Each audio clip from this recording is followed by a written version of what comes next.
যোৱা সোমবাৰৰ যিটো এটা অভিশপ্ত দিন আৰু সেই দিনটোতে অৰুণাচলৰ আনজাও জিলাৰ যি হাইলং আৰু চাকলাগামৰ পথত যিটো ভয়ংকৰ পথ দুৰ্ঘটনা সংঘটিত হৈছিল। এই দুৰ্ঘটনাত যি তিনিচুকীয়াৰ গেলাপুখুৰী চাহ বাগিচাৰ অতি কমেও 18জনকৈ শ্ৰমিক ঘটনাস্থলীতে নিহত হৈছিল আৰু সেই শ্ৰমিকসকলৰ উদ্ধাৰৰ যিটো অভিযান, এই উদ্ধাৰ অভিযান অব্যাহত আছে আৰু বৰ্তমানলৈকে ঘটনাস্থলীৰ পৰা 9জন শ্ৰমিকৰ মৃতদেহ উদ্ধাৰ কৰা হৈছে। NDRF বাহিনী, ভাৰতীয় সেনাবাহিনী যৌথভাৱে এই অভিযান অব্যাহত ৰাখিছে আৰু এই উদ্ধাৰ হোৱা 9 মৃত শ্ৰমিকৰ ভিতৰত ইতিমধ্যে 6জনক চিনাক্ত কৰা হৈছে।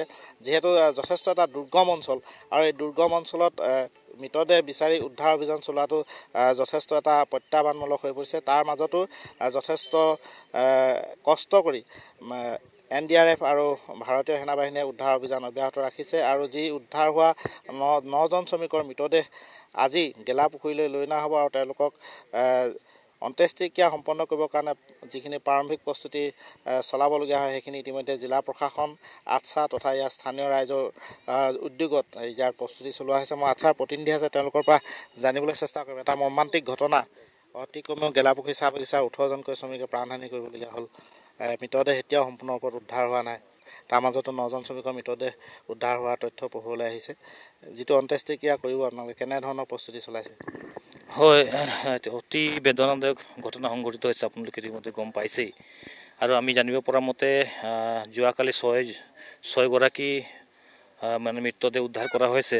আমাৰ অভয় ভূমিজ, সঞ্জয় কুমাৰ, জোনাছ মুণ্ডা, আগৰ তাঁতী, ৰজনী নাগ আৰু ৰাহুল কুমাৰ, এই 6জনৰ মৃতদেহ ইতিমধ্যে উদ্ধাৰ কৰি ইতিমধ্যে পষ্টমৰ্টম হৈ গৈছে আৰু মৃতদেহ অৰুণাচলৰ পৰা ইতিমধ্যে আহি আছে। আৰু আমাৰ ইয়াত মৃতদেহ অহাৰ পাছত আমাৰ যিখিনি নীতি নিয়ম আছে সমাজৰ, সেই নীতি নিয়মেৰে আমাৰ এই ৰাইজে অন্ত্যেষ্টিক্ৰিয়া সম্পন্ন কৰা হ'ব।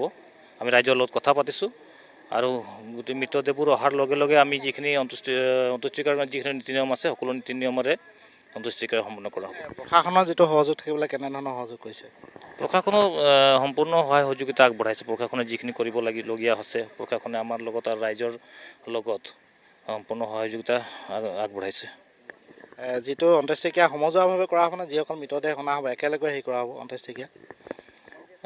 সমজুৱাভাৱেও কৰা হ'ব আৰু নিজৰ মানে কিছুমান মানুহৰ মানে ধৰ্ম হিচাপত আৰু ধৰ্মাৱলম্বী হিচাপত তেওঁলোকৰ অন্ত্যেষ্টিক্ৰিয়াটো কৰা হ'ব।